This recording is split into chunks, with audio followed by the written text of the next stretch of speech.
सभी को नमस्ते नमस्ते नमस्ते। सभी को good evening good evening good evening. क्या हाल चाल है भाई? क्या हाल चाल है? सुदर्शन कुमार हमारे भाई है। गैस सर नहीं मिल रहा है, पटना में रह रहे हैं। देखो भाई, हमें भी अभी तो काफ़ी सारे बच्चों का ये सेम प्रॉब्लम आ रही है। कई लोगों से ऑफलाइन में भी बातें हुई। हाँ, आने वाले टाइम में हमारी सरकार कुछ ना कुछ इसके ऊपर निर्णय लेगी, लेकिन हम लोगों को पहले से प्रिपेयर रहना चाहिए, क्योंकि ये सारी चीज़ें नेसेसरी है। तो आपके पास अगर गैस नहीं है तो बहुत बड़ी प्रॉब्लम नहीं है। आपके घर में गैस की सुविधा होनी चाहिए, या फिर ईंधन की कोई और सुविधा भी। आइदर लकड़ी हो, गोबर का उपला, गोईठा, कंडे, जो भी आप बोलते हो वो हो, अपने घर पे ज़रूर व्यवस्था करें। क्योंकि अभी के टाइम पे जो सिचुएशन दिख रहा है, जो सिचुएशन बन रहा है, ऐसे टाइम में आपके सामने कुछ भी हो सकता है। कोई भी पॉसिबिलिटीज आपके सामने आ सकती है। मे बी ये वार का सिचुएशन और ज़्यादा बढ़े, इससे आपके सामने और परिस्थितियाँ गंभीर हो सकती हैं और प्रॉब्लम बढ़ सकती है। तो थोड़ा-सा मेंटली प्रिपेयर रहना है और इन सारी चीज़ों को लेके हल्का प्रिपरेशन अपनी बनाए रखनी है। ठीक है? ठीक है बच्चे?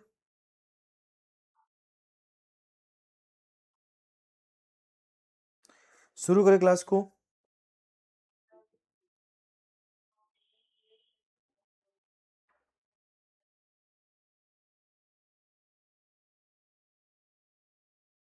क्लास को शुरू करें बच्चे, बताओ?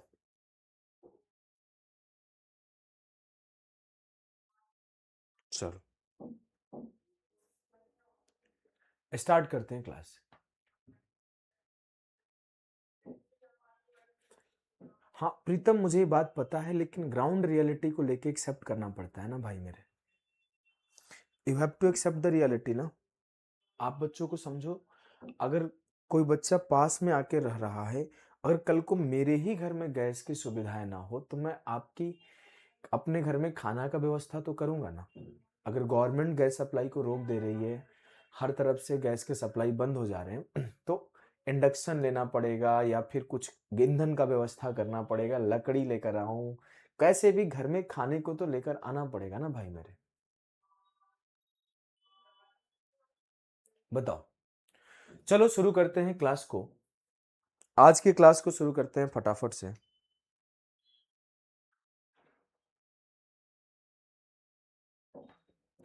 देखो, अगर मैं बात करूं, आज हम लोग एल्जेब्रा के लास्ट लेक्चर पढ़ेंगे, और हमारी ओवरऑल लेक्चर जो है 32वां लेक्चर है। 32वें लेक्चर में हम लोग आज अपनी एल्जेब्रा को एंड कर देंगे, और इस एल्जेब्रा के बाद हमारा परसों यानी कि मंडे को स्टार्ट होगा ट्रिग्नोमेट्री। ट्रिग्नोमेट्री हमारी 4 क्लासेस चलेगी, और एक क्लास हमारा चलेगा हाइट एंड डिस्टेंस। 5 क्लासेस में हमारी trigonometry and height and distance खत्म हो जाएगा। अगर मैं इसके बाद बोलूं तो हम लोग आइदर ज्योमेट्री स्टार्ट करेंगे, या फिर हम लोग मेंसुरेशन स्टार्ट करेंगे। जैसा आप बच्चों का डिमांड आएगा, हम लोग वो स्टार्ट कर देंगे। ठीक है? तो अभी हम लोग एल्जेब्रा पढ़ रहे हैं, एल्जेब्रा के बाद ट्रिग्नोमेट्री पढ़ेंगे, ट्रिग्नोमेट्री के बाद ज्योमेट्री एंड मेंसुरेशन पढ़ रहे होंगे। तो एक बार जय श्री राम कमेंट करेंगे बच्चे, और क्लास को शुरू किया जाए।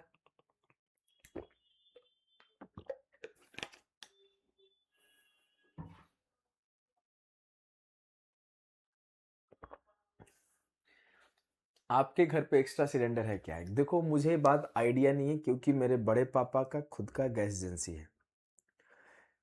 तो बड़े पापा की फैमिली बता सकती है, मैं इस चीज़ के बारे में मुझे नॉलेज नहीं है। वो जो बड़े भैया हैं घर पे शायद को बोल देते हैं तो पहुंच जाता है। तो मुझे आइडिया नहीं है इसके बारे में। मुझे लगता है कि मैं लास्ट 5-6 साल पहले उनको शायद लॉटरी वॉटरी होता है ना गैस एजेंसी के लिए, तो उनका लॉटरी लग गया था आज से 6 साल पहले। तो उनका खुद का एजेंसी ओपन हो गया। तो उसके बाद से शायद को मुझे लगता है कि हम लोगों ने कभी बाहर गैस को खरीदने नहीं गए हैं। भैया लोग जो हमारे बड़े पापा के लड़के लोग हैं, घर पे पहुंचवा देते हैं। तो मुझे आइडिया नहीं है भाई, रियलिटी यही है। गांव में मम्मी बता सकती है, पापा बता सकते हैं, मुझे पापा तो पास में ही है, मम्मी बता सकती है कॉल करने पर। यहाँ पे मेरा अभी इंडक्शन है और गैस है, सब कुछ है यहाँ पे जहाँ मैं रहता हूँ। एक्स्ट्रा मेरे पास नहीं है, नहीं तो मैं तुम्हें दे देता। मेरे पास होता तो मैं दे देता। एक ही है, वो भी कब को खत्म हो मुझे ये भी नहीं पता है। आओ शुरू करते हैं।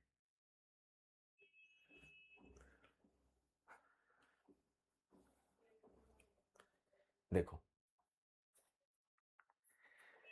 हम लोग अलजेब्रा में जब हम लोगों ने पढ़ाई स्टार्ट किया था, तो अलजेब्रा में हमारे साउंड को लेके इशू है क्या? साउंड को लेके इशू है क्या?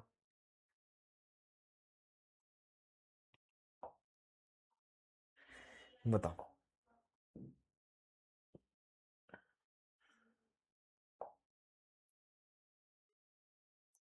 अगर मैं आपको बताऊं तो आपके x plus one upon x हम लोगों ने पढ़ लिया, हमने a प्लस बी का होल स्क्वायर पढ़ लिया, a square minus b square पढ़ लिया, a प्लस बी का होल क्यूब पढ़ लिया, a square plus b square plus c square पढ़ लिया, ये भी पढ़ लिया, ये भी पढ़ लिया, ये भी पढ़ लिया। आज के सेशन में हम लोग इस 4 टॉपिक को पढ़ने वाले हैं। अगर मैं बात करूं तो आपके एसएससी के एग्जाम के पॉइंट ऑफ व्यू से आपके लिए ये टॉपिक पेपर में आ रहा है, ये टॉपिक पेपर में आ रहा है, और इन्हीं टॉपिक से रेलवे में भी सवाल आ रहे हैं। लेकिन अगर बोला जाए तो एसएससी में इनसे सवाल बिल्कुल नहीं आ रहा है, लेकिन रेलवे में इससे सवाल आ रहा है। तो मैं इस 3 टॉपिक को इस वजह से डील कर रहा हूं क्योंकि एसएससी के लिए तो ये खास इंपॉर्टेंट नहीं है, लेकिन रेलवे में खूब सवाल आए हैं, रेलवे में खूब सवाल आए हैं तीनों से। अब उस तीनों में से इस दोनों में तो एसएससी से आए हैं, यहां पर तो एसएससी से आए ही नहीं है। और जो ये टॉपिक है इसमें ना एसएससी पूछ रहा है ना रेलवे पूछ रहा है। तो देखो, अगर मैं सारे टॉपिक कवर करूं तो हमारा जो अलजेब्रा है लगभग मैं पढ़ाता हूं आपके 30 घंटे में। 30 से 32 घंटे में अलजेब्रा में, मिनिमम 25 से 30 घंटे तो जाते ही हैं, जो कि रियलिटी है। 25 से 30 घंटे में आपको पढ़ाता हूं अलजेब्रा। अब मैं 4 लेक्चर में यहाँ पे लगभग 8 से 9 घंटे में कवर कर रहा हूं, तो सारा मेन पार्ट कवर कर रहा हूं। तो मैं इस पार्ट को ना एसएससी में आ रहा है ना रेलवे में आ रहा है, इन तीनों में नहीं आ रहा है, तो इसको हम लोग नहीं करेंगे। ये आपके रेलवे में आ रहे हैं, तो अगर आप देखोगे क्वाड्रेटिक इक्वेशन के सारे सवाल रेलवे के ही है, एक भी सवाल एसएससी के नहीं है। देखो, क्वाड्रेटिक इक्वेशन स्टार्ट होगा NTPC, NTPC, NTPC, NTPC, NTPC, technician, NTPC. अगर आगे जाओगे तो फिर से टेक्नीशियन, एनटीपीसी, आगे फिर से जाओगे तो एनटीपीसी, एनटीपीसी, एनटीपीसी, सिर्फ एनटीपीसी के सवाल है। वैसे ही आप जाओगे यहां पर भी, तो यहां पे कुछ सवाल एसएससी के आपको देखने को मिल जाएंगे। जैसे मैं बोलूं, ये तो आपके एनटीपीसी का सवाल है, ये सीपीओ का सवाल है, ये सीजीएल का सवाल है, ये सीजीएल का सवाल है, ये सीजीएल का सवाल है, सिलेक्शन पोस्ट का सवाल है। लेकिन पॉलिनोमियल से हमने रेलवे वाले सवालों को नहीं लाया। नहीं लाया क्यों? क्योंकि काम हो जाएगा इतने में, ठीक है। अगर मैं आगे बात करूं तो ये आईबी के सवाल, ये सीजीएल मेंस के सवाल, सीजीएल प्री के सवाल। अगर आप जाओगे रेलवे के पेपर में, तो रेलवे के पेपर में इस टाइप के हर एक शिफ्ट में एक दो सवाल आए थे। इतने सवाल आए हैं, इतने सवाल है कि अगर मैं कराने लग जाऊं तो सिर्फ रेलवे के इस टॉपिक के 70-80 सवाल हो जाएंगे, ठीक है। फिर भी हमने इसके 2-3 सवाल रख लिए और ये आपके एसएससी सीजीएल के सवाल हो गए। तो यहां से हमारे जो सबसे पहला टॉपिक स्टार्ट हो रहा है बच्चे, वो ये स्टार्ट हो रहा है 3 वेरिएबल इक्वेशन। तो 3 वेरिएबल इक्वेशन में हमारा कंसेप्ट के नाम पे कुछ खास कंसेप्ट नहीं होता है, सवालों के सॉल्व करने का टेक्निक होता है। तो सवालों को हम लोग सीखते हैं साथ के साथ। देखो, पहला सवाल है आपके सामने। पहला सवाल है कि find the values of x y and z as to satisfy the equations given below.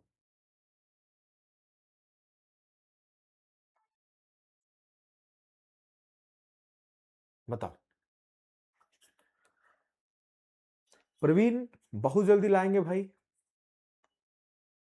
जरूर लेकर आएंगे। देखो, क्या है कि इस सवाल में बोला गया x plus y plus z 12 है, x plus y minus z 6 है, और x minus y plus z 4 है, प्लस जेड 4 है। एक इसका होगा बेसिक तरीका,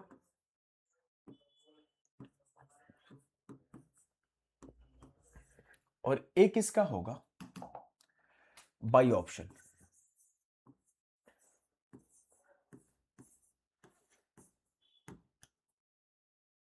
बाई ऑप्शन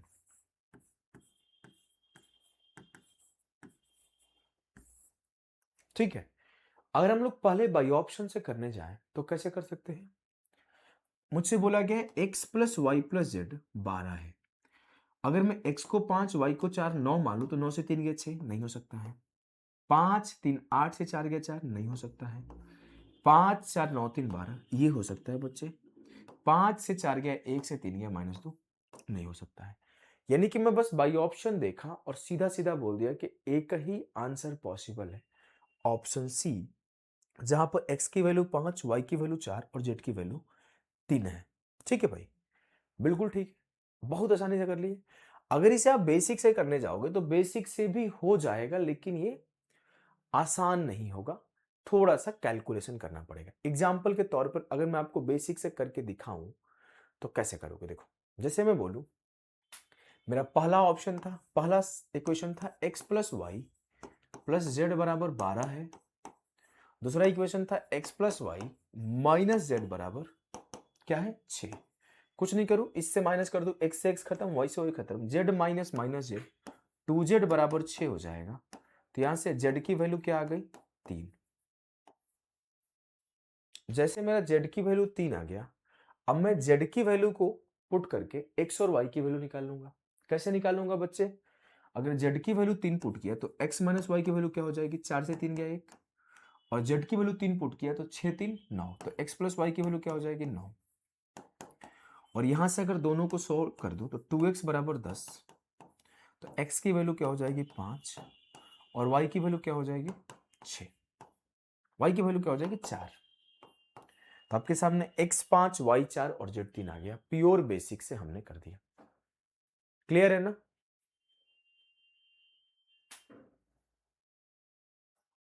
ठीक है, चलो,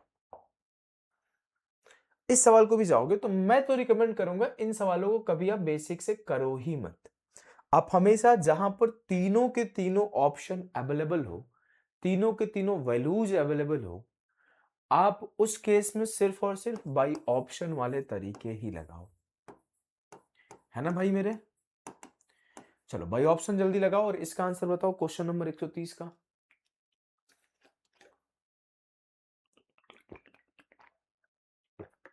मैं आपको थैंक यू बोलना चाहता हूं सर जी, बिकॉज आपने रिवीजन की जो शॉर्ट डाली वो मेरे लिए बहुत ही गजब है। ऐसा कोई नहीं बताया, आप गॉड हो मेरे लिए रिवीजन का बेस्ट वे बताने के लिए। सच में मेरे भाई राहुल, तुमने शॉर्ट देखा है, लॉन्ग देख ले। How to revise, revision strategy में अभिषेक होया सर, उसमें और डिटेल भी बताया गया। प्रवीण पढ़ ले, नहीं तो ब्लॉक कर दिया जाएगा भाई, स्पैमिंग करेगा तो 2 मिनट नहीं लगेगा, 2 सेकंड लगेगा, ब्लॉक कर दूंगा। चुपचाप पढ़।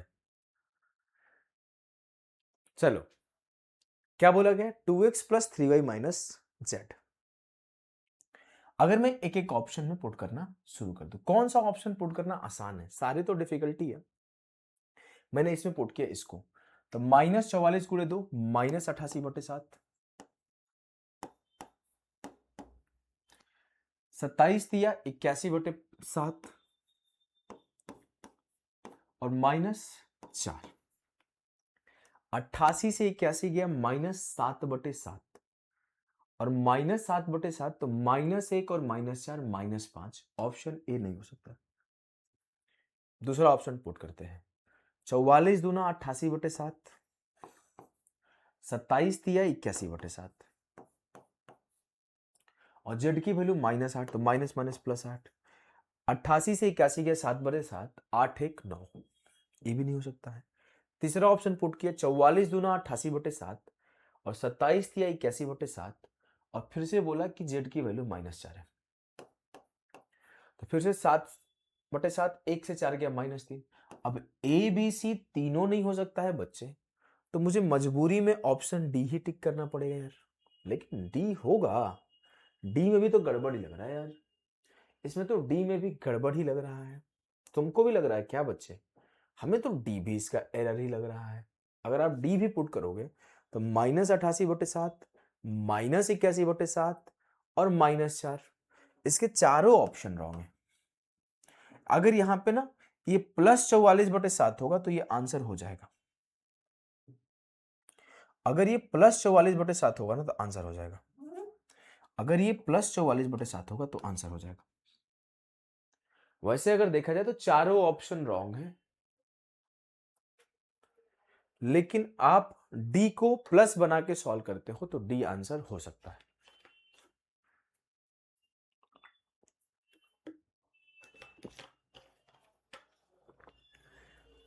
अच्छा, सी सेटिस्फाई कर रहा है ना? सॉरी, माफ करना बच्चे, काफी बच्चे सी बोल रहे हैं, मैंने आपका ही देखा, मुझे लग रहा है कि हमने गलती कर दिया, माफ करना। देखो मेरे पास कोई पेज वेज नहीं होता है कि मैं सॉल्यूशन देख लूं। आपके ऑप्शन आया सी तो मैं सुधार कर रहा हूं। सी, थैंक यू भाई, थैंक यू। सी, हाँ सी सेटिस्फाई कर रहा है भाई, माफ करना आप लोग हमें। 44 दूना 88/7। अब इतना मत परेशान करो यार, गलती हो गया, अरे गलती हो गया, माफ भी कर दो। अब इंसान ही हूं, हर गलती पे छोड़ा नहीं जाता लोगों को, कभी कभी माफ कर दिया जाता है, और अपने जीवन में माफ करने जरूर सीखना है। आ जाओ, 44 दूना 88/7, 27 दिया 81/7 और माइनस +4, तो हो जाएगा 7/7, 1 4 5, ऑप्शन सी। क्लियर है ना? इसे करो, सेम आप कर सकते हो बाई ऑप्शन, सेम आप कर सकते हो बाई ऑप्शन।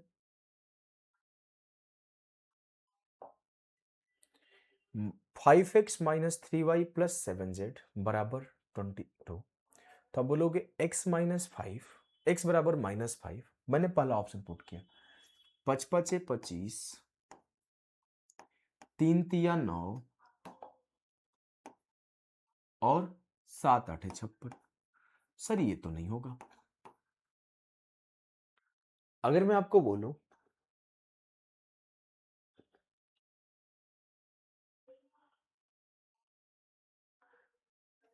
आप करो भाई ऑप्शन पुट, मैंने नहीं कराऊंगा, मैं नहीं कराऊंगा। गुरुदेव लक्ष्य बैच की वैलिडिटी 1 ईयर करो कम से कम, अच्छा बैच है। मुकेश अंबानी को तो फोन करके नहीं बोलते हो कि सर 300 रुपए में अंबानी जी 1 महीने के वैलिडिटी देते हो।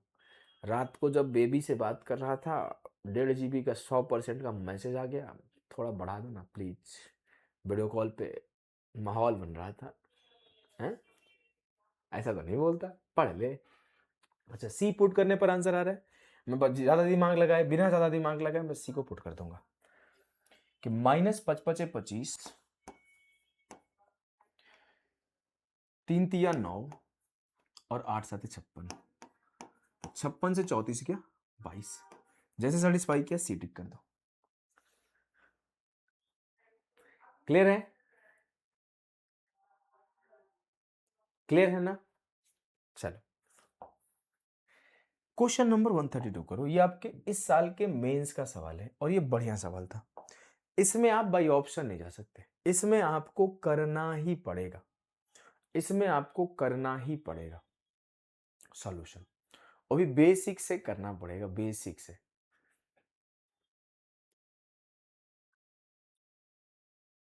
चलो बताओ, x - 2y + 2z बराबर 16 है, x - 2y + 2z बराबर 16 है, x - y + z बराबर 9 है, 2x - 3y 2x - 3y -z की वैल्यू 9 है। तो आप इसे कैसे करना चाहते हो? मुझे क्या चाहिए? मुझे y की वैल्यू चाहिए, मुझे y की वैल्यू चाहिए, मुझे z से नहीं फर्क पड़ता, मुझे सिर्फ और सिर्फ y की वैल्यू चाहिए। तो आप इसे कई तरीकों से कर सकते हो, कई तरीकों से कर सकते हो। देखो एक तरीका तो मेरे दिमाग में जो सिंपली दिख रहा है कि इसमें 2 से गुणा कर दूं, तो मैंने पीला कलर से 2 से गुणा कर दिया। अब पीला करने का भाई उम्र भी हो गया है, हाथ पीले हो जाए सबके तुम्हारे, हमारे तो मान लो भी जल्दी से हाथ तुम्हारे पीले हो जाएंगे, तो बच्चों को भी पढ़ाना है, ठीक है। हमने 2 से गुणा किया तो 2 नम्मा 18 हो गया। अब हमने बोला कुछ मत करो भाई, कुछ मत करो, घटा दो। अरे यार ये तो 2x घटेगा नहीं। देखो 2x से x गया x, 2y से 2y खत्म, 2z से 2z खत्म, 18 से 16 गया 2, तो x की वैल्यू 2 आ गई। और जैसे मेरे x की वैल्यू 2 आई तो मैं यहां से y और z की वैल्यू निकालना शुरू करूंगा। अगर मैं यहां पर x की वैल्यू 2 पुट कर दूं तो z माइनस y की वैल्यू क्या हो जाएगी 7। अगर मैं यहां पर भी x पुट कर दूं, यहां पर भी तो मान लो सेम हो जाएगा, तो यहां पुट कर देते हैं, यहां x की वैल्यू पुट कर दूं तो क्या होगा, x की वैल्यू 4, तो 9 से 4 गया 5, तो मैं बोलूंगा 3y माइनस जेड की वैल्यू क्या हो जाएगी, ये हो जाएगी -5। z से z खत्म, 3y से y गया 2y, बराबर क्या हो जाएगा, 7 से 5 गया 7 5 12, तो y की वैल्यू क्या हो गई 6। गड़बड़ कर दिया क्या, 3y minus 4y, y 4y हो जाएगा। देखो हमने क्या करा, ऐसे करो, माइनस जेड प्लस जेड खत्म, 3y माइनस वाई 2y, और 7 प्लस -5 2, y की वैल्यू 1 आ रही है बच्चे, y की वैल्यू 1 आ रही है। बड़े आराम से आपने, हमें लग रहा है यहां पर भी हमने कुछ ना कुछ झोल मचा दिया है। आओ एक बार देख लो, हमने क्या करा, इसमें 2 से गुणा करो, 2x minus 2y plus 2z बराबर 18, दोनों को घटाया तो 2x माइनस एक्स, एक्स बचा, 2y माइनस वाई खत्म हो गया, 2z से 2z खत्म हो गया, 18 से 16 गया 2, तो x की वैल्यू क्या हो गई 2। बिल्कुल ठीक है, जैसे x की वैल्यू 2 पुट किया तो 2 दूना 4, 3y माइनस जेड, अच्छा एक इक्वेशन था 3y प्लस जेड, और एक इक्वेशन था हमने गलती लिख दिया था 3y प्लस जेड बराबर -5। अब मैं यहां पे सॉल्व करूंगा तो z से z खत्म, 3y माइनस वाई क्या हो जाएगा 4y, और -5 -7 -12, 4 तिया 12, y की वैल्यू -3। ठीक, ऑप्शन 2 बढ़िया सवाल है, ठीक है। आप y की वैल्यू पुट करके z का मान भी निकाल सकते थे, एकदम लगभग सेम सवाल है। ऐसे ही आपको p q r का मान निकालना है, एक एक को सॉल्व करके, और फिर जाके आपको p q r का मान निकालने के बाद, p q r का मान निकालने के बाद पुट कर देना है, इसमें आंसर आ जाएगा जहां पर p plus 2q plus r की वैल्यू आ जाएगी। तो ये भी एक बढ़िया सवाल है, इसको तो मैं रिकमेंड करता हूं आप खुद से करो, क्योंकि सेम टाइप का सवाल है, बिल्कुल सेम टाइप का सवाल है, ठीक है, बिल्कुल ही सेम टाइप के सवाल है ये।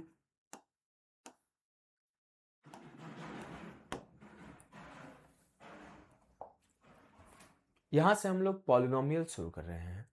पॉलिनोमियल्स में कुछ नहीं होता है भाई, सबसे आसान आपके पॉलिनोमियल के ही सवाल होते हैं, सबसे आसान आपके पॉलिनोमियल के ही सवाल होते हैं।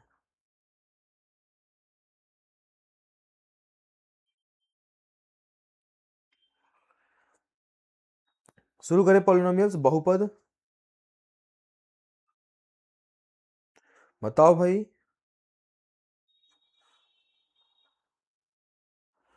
बहुपद शुरू करें।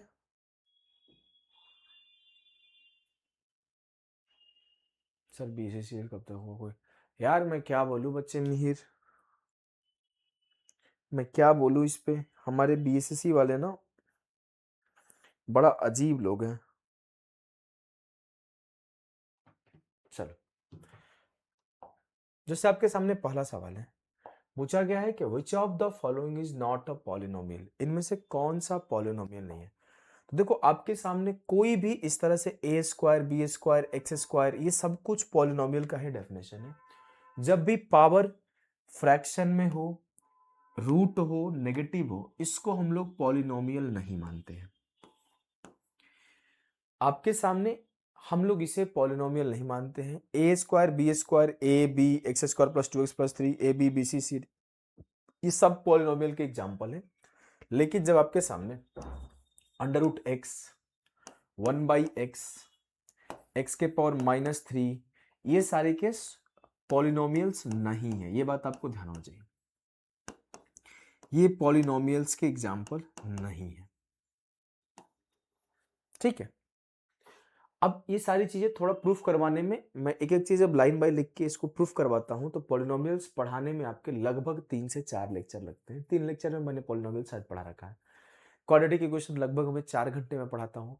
तो क्या है कि अभी ये पेपर के नजरिए से कम इंपॉर्टेंट है, कम आ रहे हैं, इस वजह से हम लोग इसे शॉर्ट में खींच रहे हैं। जो चीजें पेपर के नजरिए से इंपॉर्टेंट था उससे हम लोग ज्यादा डिटेल में पढ़े। तो कुछ बच्चे ये मत समझना कि सर थोड़ा जल्दी बता रहे हो, क्योंकि इससे सवाल नहीं आता है तो हम लोग इस पे ज्यादा फोकस नहीं कर रहे हैं। हमारा फोकस है कि 90 to 95% चीजें कवर कर ले, क्योंकि द रियलिटी इज कि 75 डेज में 100% सब कुछ कवर नहीं हो पाएगा। 100% के लिए थोड़ा डिटेलिंग करना पड़ता है। और आपको कभी मैं झूठ नहीं बोलता हूं, आपको पता है कि मैं आपके सामने हमेशा ऑनेस्ट रहता हूं।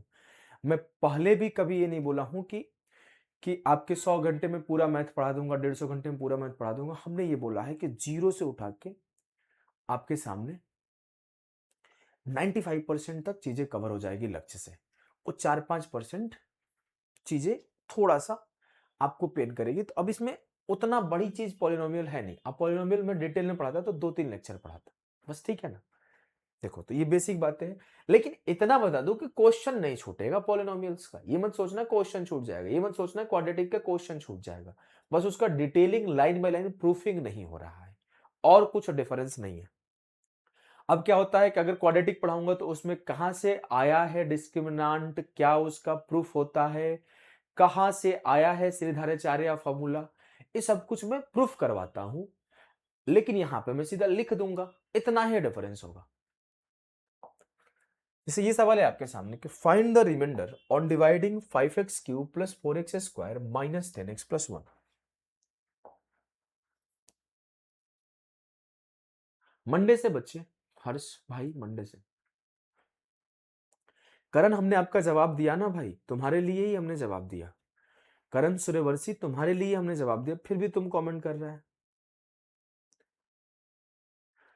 कुछ लोग बोल रहे हैं इतने कम टाइम में मैथ्स पढ़ के एग्जाम नहीं निकलेगा, तो उनको बोलने दो। मैं 95% चीजें, तुमने परसेंटेज पढ़ा ना, तुमने प्रॉफिट लॉस पढ़ा ना, तुमने एसआई पढ़ा ना, तुमने सीआई पढ़ा ना, उन चैप्टर्स को पढ़ा। तुम अरिथमेटिक पढ़ा ना 28 क्लासेस में। मैं जाके उन टीचरों से कंपैरिजन करो जिनके एक परसेंटेज के चैप्टर 30-30 क्लासेस में जाते हैं, और मैंने 28 क्लासेस में पूरी गणित पढ़ाई है, अरिथमेटिक पढ़ाई है। आप देखो क्या 95% से ज्यादा कवरेज नहीं है। उनके पेड बैच से कंपैरिजन करो, सारे टाइप के सवाल का कंपैरिजन करो, क्या कवरेज नहीं है। अब तुम 100 घंटे 150 घंटे के कोर्स को 400 घंटे के कोर्स से कंपेयर करोगे तो कुछ क्वेश्चन कम प्रैक्टिस मिलेंगे, वो आपको खुद करना पड़ेगा। लेकिन इसका मतलब ये नहीं कि इसकी वैल्यू नहीं है भाई। यही बात तो नहीं समझे हो तो जीवन आप लोगों को समय लग जाता है सिलेक्शन में। तुम लगातार स्पैमिंग कर रहे हैं बच्चे, समझो बहुत सही जगह पर आए हो, ट्रस्ट करो और पढ़ो। एग्जाम में प्रूफ नहीं आता है कि डिस्क्रिमिनांट को प्रूफ करो, पॉलिनोमियल को प्रूफ करो, सीधा सवाल आता है, उस सवाल को निकालने आना चाहिए। देखो, बोला है कि 5x³ plus 4x² minus 10x plus 1 को 2x माइनस 4 से भाग देने पर शेषफल क्या आएगा। हम लोग क्या करते हैं, इसका शून्यक निकाल देते हैं। तो 2x माइनस 4 बराबर 0, तो 2x बराबर 4, तो x की वैल्यू क्या होगी 2। x की वैल्यू 2 होगी। अगर x की वैल्यू 2 यहां पे पुट कर दो तो 5 इंटू 2 का क्यूब प्लस 4 इंटू, यही सवाल आपके पेपर में आता है, 10 इंटू 2 प्लस 1। 8 5 40, 4 चौके 16 माइनस 20 प्लस 1। 40 से 20 गया 20, 20 1 21 और 16 37। क्लियर है ना। फिर से देखो, सीजीएल 2024 में आया है कि m to the power 5 plus 5m to the power 4 minus 3m plus 7 is divided by m minus 2, then remainder is. m minus 2 की वैल्यू 0 है, तो m बराबर क्या हो जाएगा 2। तो fm बराबर दिया गया है, तो f2 निकाल दो। f2 क्या होगा 2 के पावर 5 प्लस 5 इंटू 2 के पावर 4 माइनस 3 इंटू 2 प्लस 7। अरे बोलो, 2 के पावर 5 32, 16 5 80 और माइनस 6 प्लस 7। 7 से 6 गया 1, 8 3 11, 113 विल बी द सही उत्तर, ऑप्शन डी।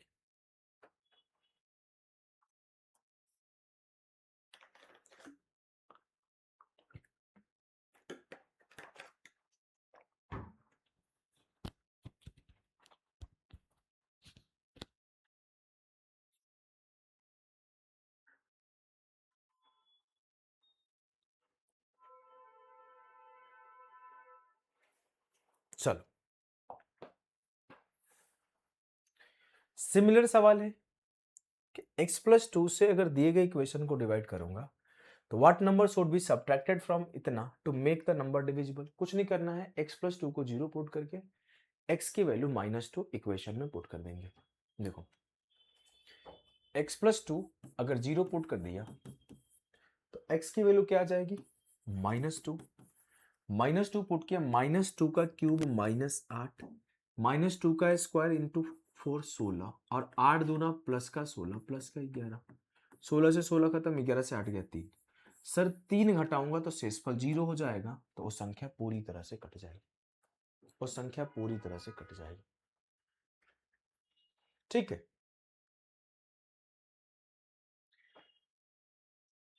ठीक है। अच्छा, कैसे कैसे बच्चे हैं, परेशान नहीं करो बच्चे, पढ़ाई करो।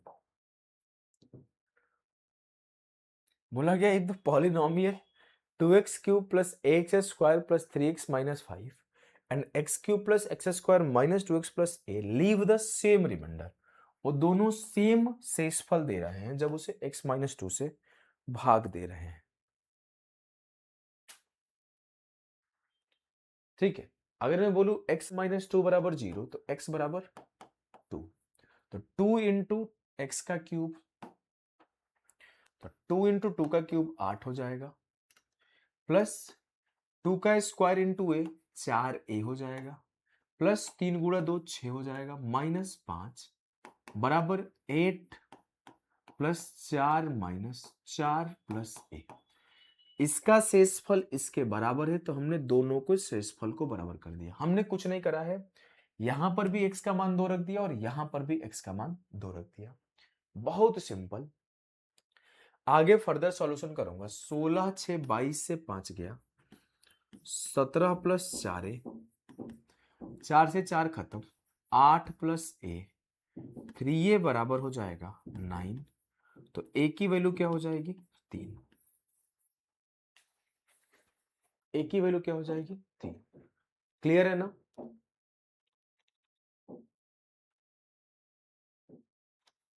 आसान है। चलो, बोला गया the polynomials ax³ plus 4x square plus 3x minus 4 and x³ minus 7x plus a give the same remainder when divided by x minus 2। Same सवाल है, 2 का वैल्यू पुट करो, जल्दी से आंसर बताओ, मैं वेट कर रहा हूं आपके आंसर का। फिर हम लोग इसके बाद क्वाड्रेटिक इक्वेशन शुरू करेंगे, द्विघात समीकरण शुरू करेंगे। जल्दी से कमेंट करो सभी के सभी भाई मेरे, जल्दी से इस सवाल का आंसर दो।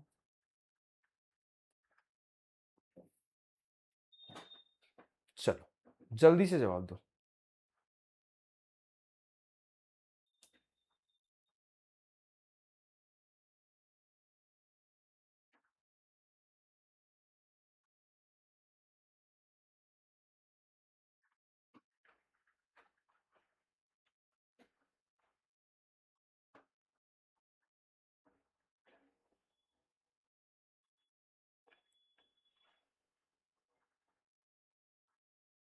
चलो सभी लोग जवाब दो भाई मेरे।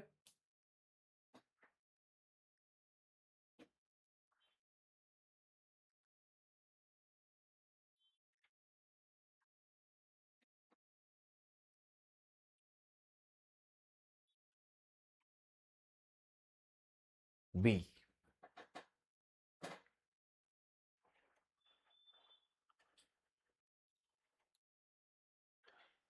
सी। ले भाई, बनाना पड़ेगा क्या मुझे यार? सर आपके क्लास नोट्स करके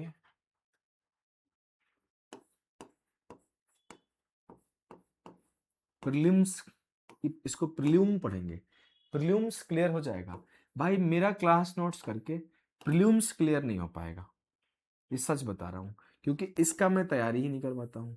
ये प्रीलिम्स होता क्या है मुझे नहीं पता, ये प्रीलिम्स कहाँ से आया ये भी नहीं पता। मेरे तैयारी कराने से एसएससी सीजीएल के प्री प्लस मेंस यानी कि प्रीलिम्स प्लस मेंस क्लियर हो जाएगा, एनटीपीसी क्लियर हो जाएगा, सीडीएस एग्जाम्स क्लियर हो जाएंगे, ये सब क्लियर हो जाएगा, बिहार की कोई भी परीक्षा क्लियर हो जाएगी। सही बच्चे के सी आ रहे तो मैं सी आंसर टिक कर देता हूं, -24/7 सी। क्वाड्रेटिक इक्वेशन हम लोग करने वाले हैं। क्वाड्रेटिक इक्वेशन क्या है? द्विघात समीकरण। क्वाड्रेटिक इक्वेशन का सबसे पहला लाइन आपको पता ना चाहिए कि any quadratic equation is in the form of ax² plus bx plus c बराबर 0, वेयर जहां पर a does not equal to 0, जहां a 0 के बराबर नहीं होता है। ठीक है, अगर मैं आगे बताऊं आपके सामने तो कोई भी आपका quadratic equation ax² plus bx plus c के फॉर्म में होता है। अब देखो यहां पर क्या होता है, अब मैं यहीं पर बेसिक क्लासेस ले रहा होता है एकदम डिटेल बैच में, तो डिटेल बैच में अब मैं यहां से आपके सामने सिरधाराचार्य फॉर्मूला प्रूफ करता, पहला। दूसरा, आपके रूट्स कहां से आते हैं, रूट्स क्या होते हैं, और लगभग 1.5 घंटा आपका प्रूफ चलता है। अब बस यहां पे सीधा बोलूंगा कि अगर आपसे कोई पूछे कि x की वैल्यू क्या है तो आप बोलते हो ये एक फॉर्मूला से निकल के आता है -b plus minus under root. अब ये फॉर्मूला प्रूफ नहीं करवा रहा हूं, इतना ही डिफरेंस है। जो बच्चा बोल रहा था ना, तो ये 10वीं क्लास 9वीं क्लास का फॉर्मूला है। अब इसको मैं यहां पे प्रूफ करवाऊंगा तो 20-25 मिनट टाइम लगेगा कि एक कॉमन ले लो, ऐसा कर लो, वैसा कर लो। x के दो मान आते हैं, एक आपके -b प्लस एक आपका दो रूट होते हैं। यहां पर स्क्वायर का मतलब है कि इसके दो मूल संभव है, दो रूट्स हैं, जिसको एक को हम लोग अल्फा रिप्रेजेंट करते हैं और एक को हम लोग बीटा रिप्रेजेंट करते हैं। तो x के दो मान है, एक आपके -b प्लस √b² - 4ac/2a, और एक आपके सामने -b माइनस √b² - 4ac/2a। इसी को अल्फा और बीटा बोलते हैं। अगर इस अल्फा और बीटा को जब मैं जोड़ देता हूं तो मेरे सामने जो निकल के आता है उसको बोलते हैं हम लोग सम ऑफ रूट्स। क्या बोलते हैं? मूलों का योगफल, सम ऑफ रूट्स, मूलों का योगफल, इसको हम लोग बोलते हैं सम ऑफ रूट्स। अब मैं अगर बोलूं तो ये क्या होता है, ये -b/a होता है। किसके बराबर होता है? -b/a। आप इसको जोड़ोगे भी ना दोनों को तो -b/a ही आएगा। और जब हम लोग आगे पढ़ते हैं तो पढ़ते हैं प्रोडक्ट ऑफ रूट्स, मूलों का गुणनफल, अल्फा इंटू बीटा, तो ये होता है c/a। इसको हम लोग क्या लिखते हैं? प्रोडक्ट ऑफ रूट्स,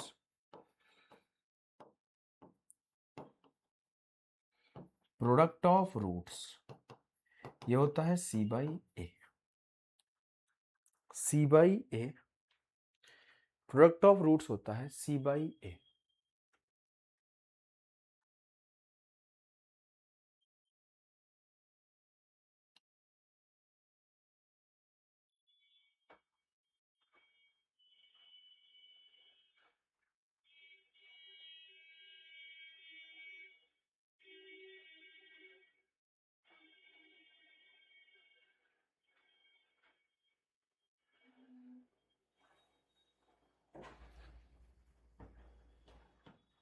आगे मूव करें, चलो। अब एक और मेथड होता है फैक्टराइजेशन मेथड। ये सारी चीजें तो क्या है, सीधा सीधा फॉर्मूला है, तो फॉर्मूला से भी चीजें आंसर आती है और एक फैक्टराइजेशन मेथड से आता है। चलो मैं दोनों सिखाऊंगा बारी बारी से। आपको फैक्टराइजेशन मेथड भी सिखाऊंगा और फॉर्मूला भी सिखाऊंगा। जैसे इस सवाल को करना है तो इसको आप फॉर्मूला से भी कर सकते हो और फैक्टराइजेशन मेथड से भी कर सकते हो। जैसे मैं बोलूं आपको, जैसे मैं आपको बोलूं मेरे लाल कि इस सवाल को आपको करना है फॉर्मूला से, तो आप क्या बोलोगे? x बराबर -b plus minus P square minus 4ac/2 है।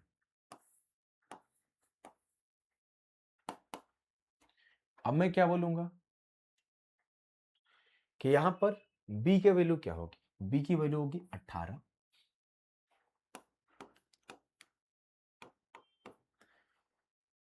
और a की वैल्यू क्या होगी? 5। तो 18 का स्क्वायर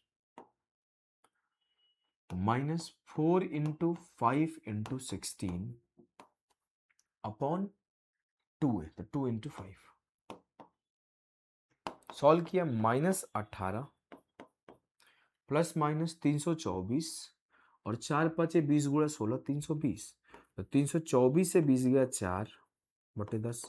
अब इसके दो मान आएंगे, एक आ जाएगा -18 प्लस 2/5 और एक आ जाएगा -18 माइनस 2/5। तो -16/5 एक हो जाएगा, 16/10 हो जाएगा एक, और एक आपका हो जाएगा -20/10। तो एक आंसर हो जाएगा -2 और एक आंसर हो जाएगा -8/5। तो -8/5 और -2 ऑप्शन सी होगा। अब मैं अगर इसको बताऊं तो इस सवाल को आप फैक्टराइजेशन मेथड से भी कर सकते हो। कैसे? फैक्टराइजेशन मेथड से हमने क्या पढ़ा कि यहां पे जो आता है 16 गुणे 5 ये प्रोडक्ट होता है c/a। तो 16 5 80 ये दोनों इसके सम के बराबर होना चाहिए। इस दोनों का प्रोडक्ट और इसका जो ब्रेकेज होगा उस दोनों का प्रोडक्ट सेम हो जाए। एग्जाम्पल के तौर पे समझाऊंगा कि 16 5 80 तो 5m square plus 10m plus 8m plus 16। यानी कि मैंने क्या बोला कि 16 गुणे 5 भी 80 है और 10 गुणे 8 भी 80 है। तो ये मेरा करेक्ट है, दोनों का प्रोडक्ट सेम है। और 10 प्लस 8 18 है, तो ये भी मेरा करेक्ट है। तो मैं ये बात बोला कि 80 को इस तरह से आपको फैक्टर करना है कि उसका सम जो हो वो 18 है। तो ये मेरा क्या है? 80 का इस तरह से फैक्टर करना है कि उसका सम जो हो 18 हो। तो ये एक ही तरीका है, 10 गुणे 8। 5m कॉमन कर लिया तो क्या बच गया? m+2 और 8 कॉमन कर लिया तो क्या बच गया? m+2। m+2 को कॉमन कर लिया तो मुझे क्या मिला? m+2 को कॉमन कर लिया तो मुझे मिला 5m + 8 और ये किसके बराबर है? 0। तो एक बार m+2 बराबर 0 तो m बराबर -2 और 5m + 8 बराबर 0 तो -8/5। तो दोनों तरीके से आप जा सकते हो। आप इस तरीके से भी जा सकते हो, आप इस तरीके से भी जा सकते हो। कई जगह ऐसा होगा कि ये तरीका काम नहीं करेगा तो आप इस तरीके को लगा देना। ठीक है, मैं आपके सामने अगला सवाल पेश करता हूं कि 4m स्क्वायर प्लस 6m + 2। अब ये तरीका आसान क्या होगा? Factorization method. आप बोलोगे सर 4m स्क्वायर, 4 दूना 8 और 4 2 6, साफ साफ दिख रहा है।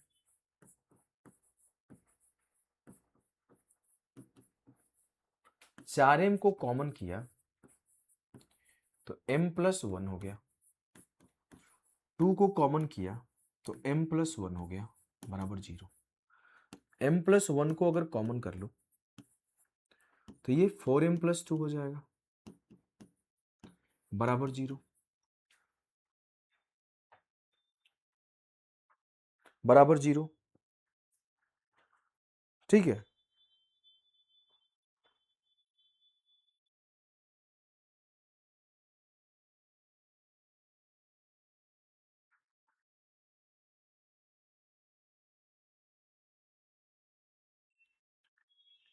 ठीक है। अगर हम बोलूं कि m+1 बराबर 0 तो m बराबर क्या होगा? -1। और 4m + 2 बराबर 0, 4m + 2 बराबर 0, तो क्या हो जाएगा, m बराबर -1/2। तो m की दो वैल्यू है, -1/2 और -1।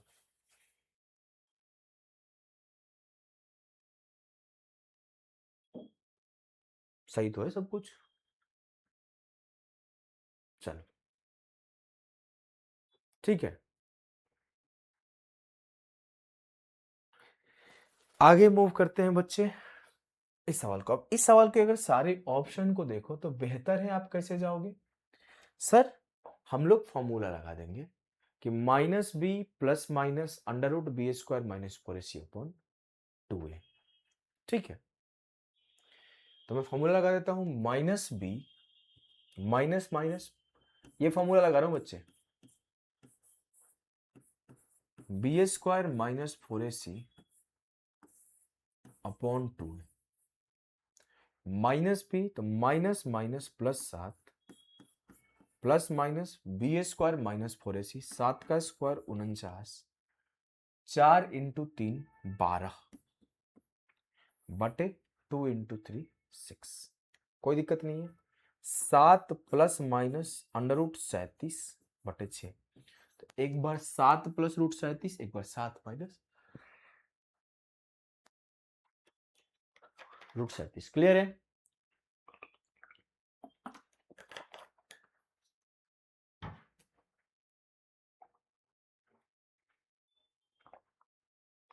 इजी है ना?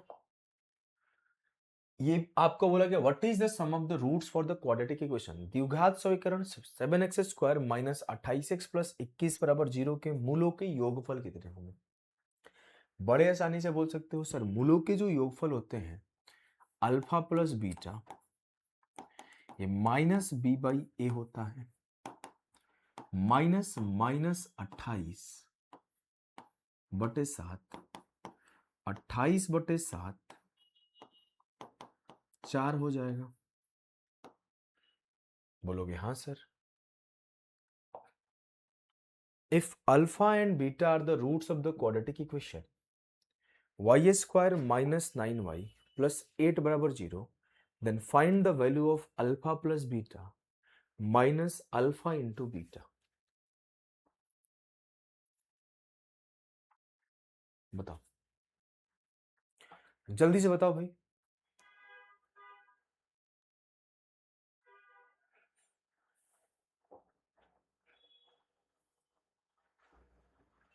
जल्दी से बताओ। इस सवाल को करने जाओगे तो बोला गया है कि अल्फा और बीटा क्या है, आपके मूल है, तो अल्फा प्लस बीटा क्या होगा, -b/a, यानी कि -9/1, और अल्फा इंटू बीटा क्या होगा, c/a, यानी कि 8/1। तो alpha plus beta 9, alpha into beta 8, 9 से 8 गया 1, option D will be the सही उत्तर। क्लियर है ना? चलो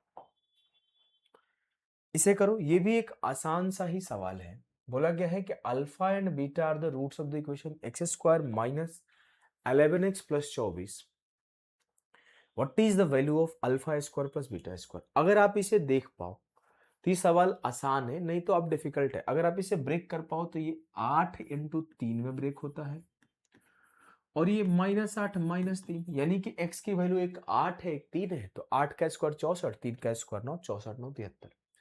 अगर आप ऐसे नहीं कर पाओगे तो फिर आपको बेसिक से करना पड़ेगा।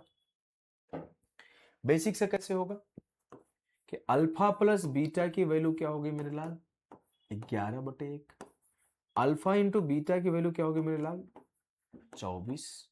अब यहां से मुझे alpha square plus beta square निकालना है, तो क्या होगा, अल्फा प्लस बीटा का होल स्क्वायर -2 अल्फा बीटा, तो 11 का स्क्वायर -2 × 24, 121 - 48, बच गया आंसर 73, ऑप्शन सी। इसे करो, क्वेश्चन नंबर 146।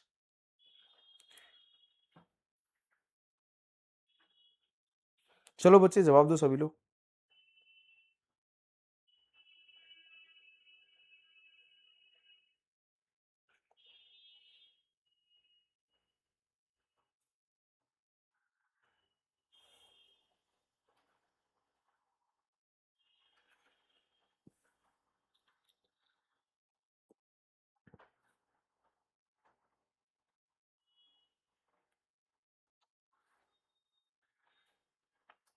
क्या जवाब होगा भाई? Alpha and beta are the roots of the equation. तो आपको एक्स स्क्वायर माइनस एक्स, एक तरीका हो जाएगा कि आप 6 3 गुणा 2 है, तो एक वैल्यू 3 और एक वैल्यू -2 होगा, एक वैल्यू -3 और एक वैल्यू आप निकालोगे तो 3 और -2 आ जाएगा एक्स की वैल्यू। देखो कैसे, बेसिक से निकाल लो। X square minus 3x plus 2x minus 6 बराबर 0। तो ये कॉमन करोगे तो x minus 3 into x plus 2 बनेगा बराबर 0। तो x की वैल्यू 3 और x की ही वैल्यू -2 बनेगी। बोलोगे हाँ सर। अब मुझे अल्फा के पावर 4 और बीटा के पावर 4, तो एक वैल्यू अल्फा एक वैल्यू बीटा है, तो 3 के पावर 4 प्लस -2 के पावर 4 कर दो, तो 81 प्लस 16 97 आंसर हो जाएगा। ऑप्शन है, ऑप्शन है। क्लियर है ना? बोलोगे हाँ सर बिल्कुल क्लियर है, बिल्कुल क्लियर है। आप इसे अल्फा प्लस बीटा निकाल के भी कर सकते हो कि अल्फा प्लस बीटा की वैल्यू -b/a और अल्फा इंटू बीटा की वैल्यू c/a, और वहां से भी आप इसे कैलकुलेट करोगे तो आंसर आपका आ जाएगा। ठीक है, आगे हम लोग पढ़ेंगे डिस्क्रिमिनांट। इसको हम लोग पढ़ते हैं विभक्तीकरण। विभक्तीकरण, डिस्क्रिमिनांट को हिंदी में पढ़ते हैं विभक्तीकरण। जो विभक्तीकरण होता है वो क्या होता है, इसको हम लोग डी से रिप्रेजेंट करते हैं, और डी की जो वैल्यू होती है मेरे लाल, वो होती है b² माइनस 4ac। डायरेक्टली सवाल पूछा जाता है कि व्हाट इज द विभक्तीकरण या फिर what is the discriminant of the given question. जैसे ये सवाल है, find the value of discriminant of the quadratic equation. द्विघात समीकरण 7x² माइनस 18x माइनस 11 का विभक्तीकरण क्या होगा। विभक्तीकर जो भी पढ़ते हैं, विभक्तीकर क्या होगा। Find the value of discriminant. Discriminant निकालना है, यानी कि b² माइनस 4ac निकालना है, -18 का स्क्वायर -4 इंटू 7 इंटू -11। 18 का स्क्वायर 324 है, 4 7 28 गुणे 11 308 है, 8 4 12 की 2, 2 1 3 3 3 6 632 है। Option D. बिल्कुल बिल्कुल, पूरे के पूरे सवाल एनटीपीसी के ही है। हाँ, विविक्तकर या फिर विवेचक बोला जाता है, बिल्कुल सही बात है। डिस्क्रिमिनांट इंग्लिश में बोलते हैं उसे। The discriminant of the quadratic equation x² plus 3x plus k बराबर 0 is equal to 9। What is the value of k। क्या निकालोगे, b² माइनस 4ac। तो b² यानी कि 3 का स्क्वायर माइनस 4ac बराबर क्या है 9। तो 9 से 9 खत्म हो गया, k की वैल्यू 0 हो गई। Option B. क्लियर है ना? चलो, अब हम लोग यहां से पढ़ते हैं nature of roots. Nature of roots, मूलों के प्रकृति। जो मूलों का प्रकृति है ना, वो पूरा का पूरा डिस्क्रिमिनांट के ऊपर डिपेंड करता है कि डिस्क्रिमिनांट ग्रेटर देन 0 है, लेस देन 0 है, ग्रेटर देन इक्वल टू 0 है, इक्वल टू 0 है। हर एक केस को समझना होता है। जैसे आपको बोला गया कि नेचर ऑफ रूट्स निकालने के लिए सबसे पहले आप डी को निकाल लेते हो कि डी बराबर क्या है, तो ये b² माइनस 4ac होता है। अगर आपका डी लेस देन 0 हो गया एक केस में, और सेकेंड केस में आपका D greater than and equal to 0 हो गया। ग्रेटर देन इक्वल टू 0 में आपके फिर से दो केस बढ़ता है कि जब ये डी इक्वल टू 0 हो गया और जब ये डी ग्रेटर देन 0 हो गया। जब ये ग्रेटर देन 0 होता है तब भी दो केस बनता है, तो उन दोनों केस को भी यहां पर हम लोग सीख लेंगे। बस इतना में ही आपका पूरा पूरा खत्म हो जाएगा। वास्तविक और समान नहीं होता है, गलत है। कैसे वास्तविक हो जाएगा, जब डी लेस देन 0 होगा तो काल्पनिक होगा, काल्पनिक होगा। ठीक है, जब डी लेस देन 0 होगा तो काल्पनिक होगा, इमेजिनरी रूट्स होते हैं उस केस में। Roots are imaginary.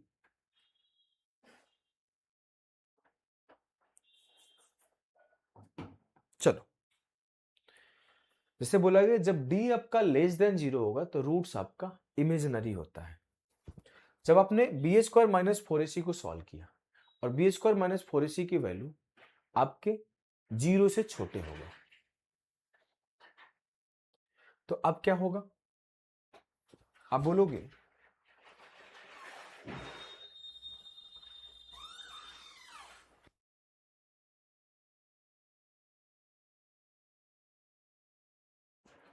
जब डी आपका लेस देन 0 हो तो हम लोग क्या बोलते हैं? Roots are imaginary, roots are imaginary, roots are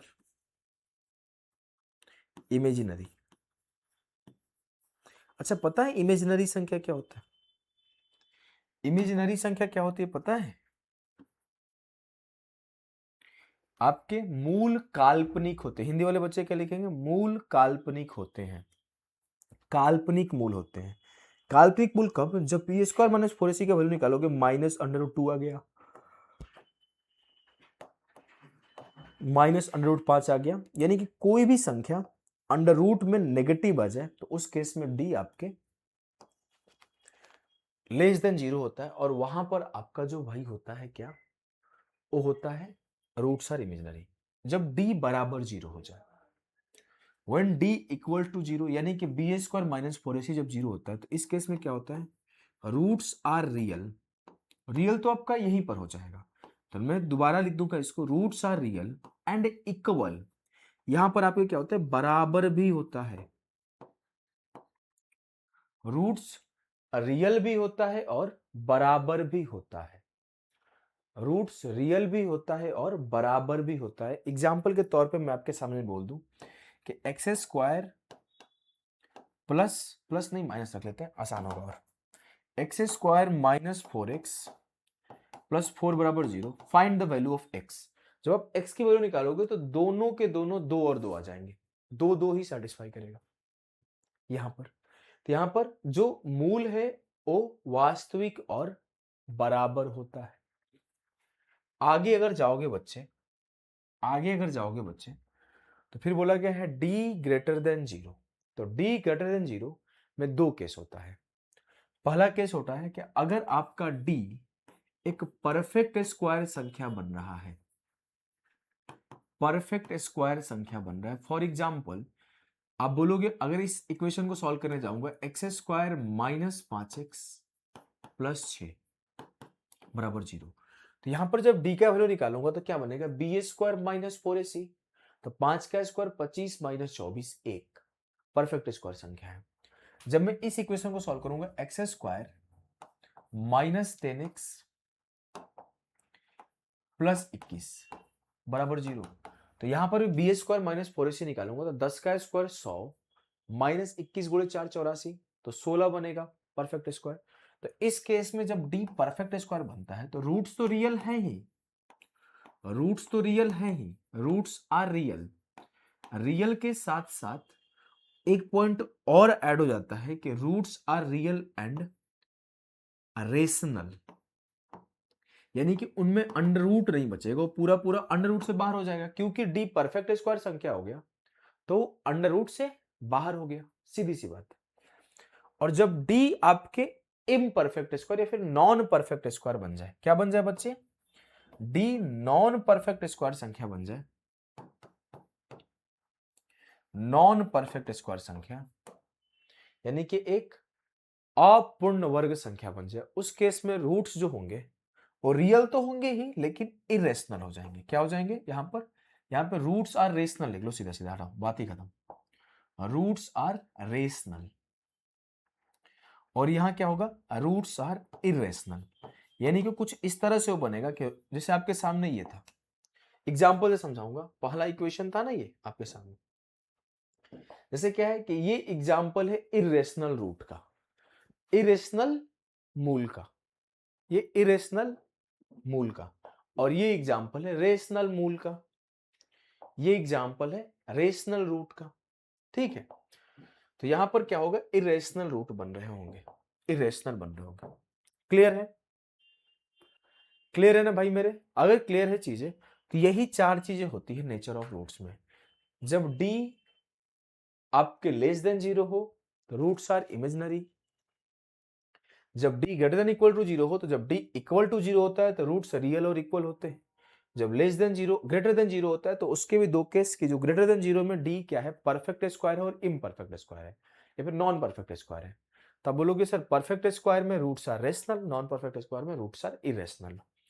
अगर ये सारी बातें आपको क्लियर है, पहला सवाल कि if discriminant of a quadratic equation is negative then roots are, बताओ।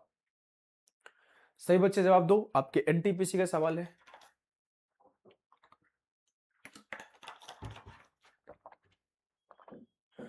सभी बच्चे जवाब दो भाई।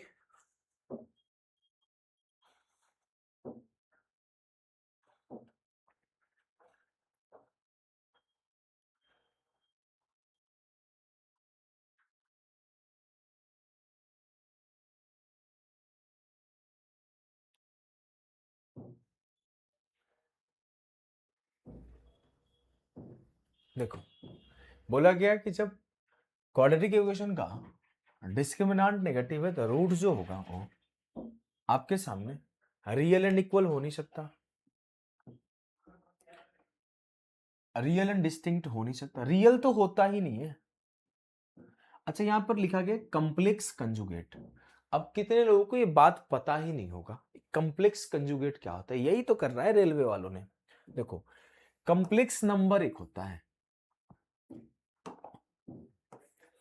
और कॉम्प्लेक्स नंबर का ही पार्ट होता है आपके रियल एंड इमेजिनरी।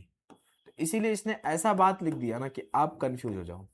अगर बोला जाएगा कि कॉम्प्लेक्स नंबर दो तरह के होते हैं, एक इमेजिनरी नंबर होता है और एक रियल नंबर होता है, तो इसने कॉम्प्लेक्स लिख दिया है, तो आप बोल दोगे हाँ सर कॉम्प्लेक्स में ही अंदर में इमेजिनरी आता है, तो उसे हम लोग टिक कर देंगे।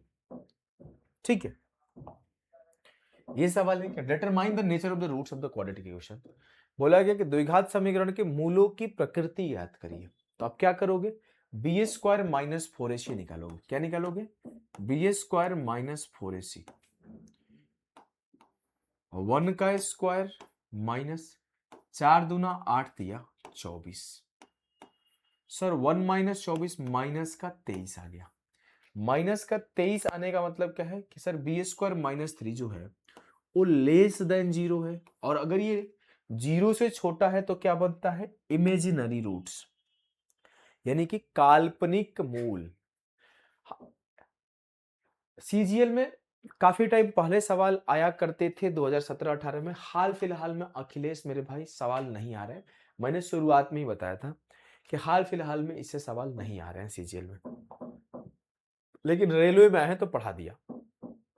सेम चीज है, 2 का स्क्वायर 4 से 4 3 12 5 17 करोगे तो इसका भी आ जाएगा कॉम्प्लेक्स काल्पनिक मूल। करो खुद से, सेम है, सेम है बच्चे, सेम है। ठीक है, बोला गया द्विघात समीकरण 2x square plus 4x plus 8 फिर से सेम है। और 4 का स्क्वायर 16 करोगे, 4 8 32 दूना 64 करोगे, फिर से आंसर आएगा कोई वास्तविक मूल नहीं है, कोई वास्तविक मूल नहीं है। आगे बढ़ो, बोला गया है कि 3x square minus 4x plus 2, तो determine the discriminant based on it. 4 का स्क्वायर 16, 4 3 12 दूना 24, सीधी सी बात है, 16 से 24 गया सर, डी की वैल्यू माइनस 8 हो जाएगी। और माइनस 8 कब होता है, जब रूट्स आर इमेजिनरी, जब मूल काल्पनिक होता है।